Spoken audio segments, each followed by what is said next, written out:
Magluluto po tayo ng chicken cream samosa. Maglagay po tayo ng 1 teaspoon of garlic. Lagyan natin ng onion. Lagyan natin ng chicken cubes, pampalasa. Asa natin, apoy. Pag nagsusutay, okay. Lagyan natin ng paminta. 1/2 tablespoon. 1/2 tablespoon ng sugar for balance. Tapos optional din po ito, MSG. 1/2, isa-isa. Lagyan natin itong chicken.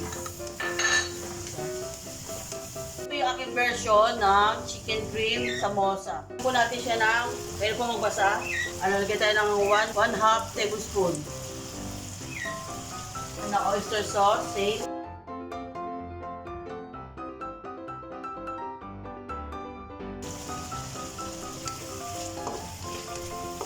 Potato and carrots. Mix. Lagyan tayo ng mais. 1/2 teaspoon ng sugar.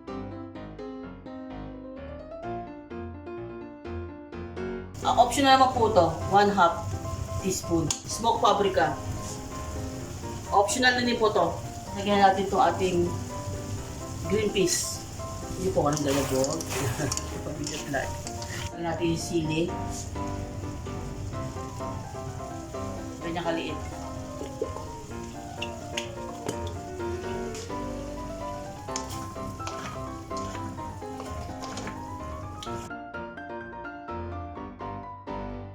Dadagdag ulit tayo ng chicken cubes.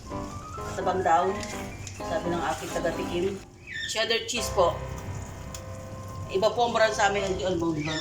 Ito yung Arabic brand. Kaya po bahala kung anong brand ang gusto niyo. Kasi sa akin, Arabic. At ang ako ano available sa akin. Isang can po ng maliit na cheese.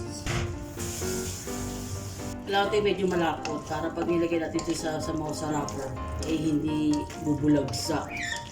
Ang hinahalo po talaga sa samosa is potato, mashed potato na nilalagay ng mga Indian spices. Pero ito yung aking version. May potato rin po yan, pero iba nga lang version.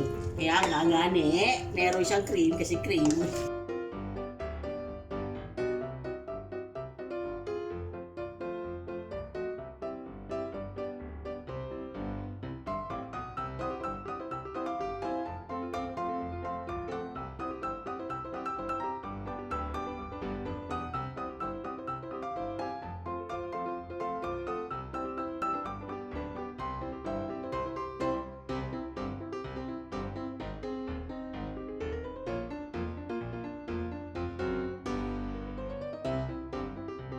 Ng panipuri.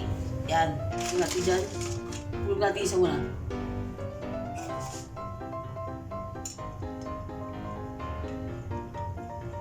Yan.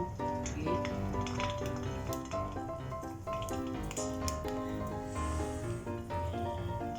Perfect. Lagyan natin yan. Lagyan natin marami.